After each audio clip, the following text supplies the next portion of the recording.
visant des publics. Di les egudi ou signor e signori consiglieri egudi ou signor e signori consiglieri all'assemblea igorsiga. Ci ridroemo odie per st'ultima sessione prima le vacanze, spero, appena le vacanze d'estate.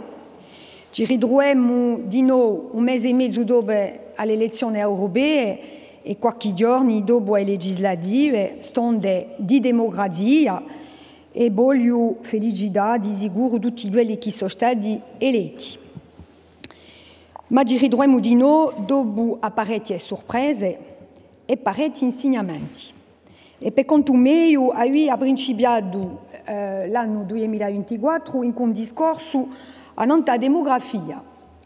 Le 1er février dernier, je vous invitais collectivement à débattre de démographie de manière dépassionnée et en prenant soin, bien évidemment, d'identifier et d'approfondir toutes les variables en jeu. De la même manière, pas plus tard que le 31 mai dernier, dans un discours sur les questions européennes, je nous invitais tous au choix des forces progressistes face à la montée de l'extrême droite. Ces réflexions et appels, qui ont d'ailleurs pu faire l'objet de railleries ici ou là, sont malheureusement, et n'en déplaise à certains, et j'aurais préféré faire fausse route, au cœur des grands bouleversements politiques auxquels nous avons assisté ces dernières semaines. Alors je sais bien que la politique est souvent, trop souvent à mon goût, faite d'immédiateté, de rapidité, de plus en plus de volatilité, et malheureusement de radicalité. Et c'est, je le crois, ce qui en partie nous fait désormais courir un risque, un grand danger, sous couvert de grandes surprises. Que nous n'allions pas échapper à la vague RN aux européennes, nous le savions tous ici. Qu'elle se transformerait en tsunami lors du premier tour des législatives, nous ne nous y attendions pas. Que nous soyons nationalistes, de droite ou de gauche, je pense que nous avons tous été surpris par une certaine Corse que nous avons découverte le 30 juin dernier.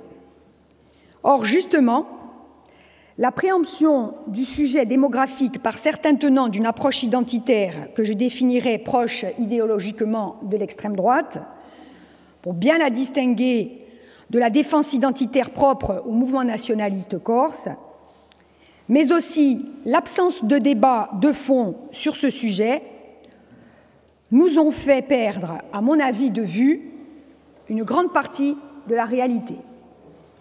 Les arrivées en Corse, responsables de notre croissance démographique, ne sont ni celles de la diaspora, ni celles d'étrangers, qu'ils soient d'Afrique ou de je ne sais où. Ces arrivées, ce sont celles de continentaux qui s'installent sur la base de motivations assez diverses et qui, contrairement à ce que nous pouvions observer auparavant, emmènent dans leur bagage leurs préoccupations, leur propre agenda politique et leur manière d'envisager le monde, utilisant les derniers scrutins pour les exprimer. Mais la démographie n'est pas la seule explication des votes auxquels nous avons assisté. Ce serait trop facile et je ne veux pas choisir la facilité. La réalité, c'est que la Corse a changé. Elle n'est plus celle ni des années 70, ni même celle de 2015, date de l'arrivée des nationalistes aux responsabilités. La Corse subit, comme d'autres territoires européens, de plein fouet des bouleversements majeurs sur le plan économique, social et sociétal, et c'est en cela d'ailleurs que je vous avais invité à travailler aussi en termes prospectifs, et ce me paraît essentiel.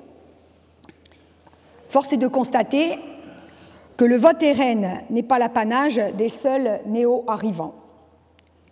C'est aussi celui des Corses qui sont mécontents, qui ont peur pour leur avenir, pour leurs enfants, pour leur terre, pour leur langue. Mais j'espère, et permettez-moi un peu de naïveté, ce vote n'est pas celui de Corses qui adhèrent aux valeurs et aux idées véhiculées par ce parti, donc par le RN. Je disais donc que cette Corse insoupçonnée s'est révélée à l'ensemble des forces politiques dites de progrès, et nous pouvons déjà en tirer deux enseignements valables pour tous. quels que soient les bancs de l'hémicycle que nous occupons. En premier lieu, nous ne pouvons plus nous exonérer d'une discussion de fond. Nous avions débuté dans le cadre du processus de Beauvau en conférence des présidents, je m'en souviens, mais nous n'avons pas continué à approfondir le sujet et nous ne pouvons plus nous exonérer d'une discussion de fond sur notre démographie et sur ses conséquences, toutes ses conséquences.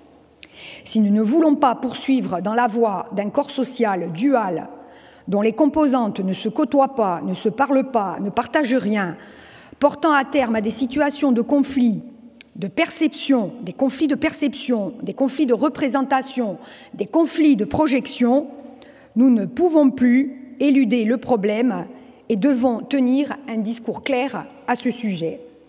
Et pour ma part, je ne regarderai pas ailleurs alors qu'un phénomène migratoire que l'on qualifie d'interne par les démographes nous dépossède jour après jour de notre futur et de celui de nos enfants, reconstruit nos espaces de vie et modifie profondément notre structure sociale. En second lieu, je plaide pour l'impérieuse nécessité d'un positionnement clair des forces politiques corses face aux idées RN, ne pas flirter avec ces idées, les combattre sur le terrain. Il ne s'agit pas d'incriminer des électeurs, corses ou non corses, et ce qu'elles représentent, mais surfer sur la vague RN, voire l'instrumentaliser dans le cadre d'un rapport de force politique entre familles politiques insulaires, risquerait de se révéler destructeur en termes d'idées et en termes de principes. Ensuite, deux autres enseignements pour ma famille politique. Il ne s'agit pas de la majorité territoriale, ma famille politique nationaliste dans toute sa diversité, et ensuite pour la majorité à laquelle j'appartiens. Aux nationalistes, je dis que nous ne pouvons pas poursuivre sur le chemin de la discorde alors que la Corse vit au rythme d'autres enjeux, d'autres défis qui dépassent de loin le périmètre de nos discussions, de nos oppositions et de nos divergences. Sachons regarder ensemble la Corse telle qu'elle est aujourd'hui, et retrouver des convergences à chaque fois que cela sera nécessaire au nom d'un intérêt supérieur, celui de la nation corse, intérêt qui nous unit et qui ne doit pas être un idéal passéiste, mais bien celui de l'avenir de notre peuple, un principe fondateur de l'avenir de notre peuple. Enfin, aux membres de la majorité, dont je suis, je dis qu'après 9 ans de pouvoir, il est normal d'attirer des critiques, et il est presque sain d'attirer des critiques, et de fédérer les oppositions. Tout cela est logique. Et si ces élections sont un avertissement, je sais aussi que nous avons et les ressources et la volonté et l'ambition de comprendre, de rebondir et d'avancer. Et contrairement à ceux qui veulent nous faire croire que les étiquettes, les femmes, les hommes et les programmes ne comptent pas, nous savons d'où nous venons, qui nous sommes et pourquoi nous sommes là. Et nous ne faiblirons pas. Donc, revenons à l'essentiel, revenons aux Corses, revenons à 2015, à 2018, à 2021, et à ce qui a fait que nous sommes entrés dans cette assemblée, héritiers,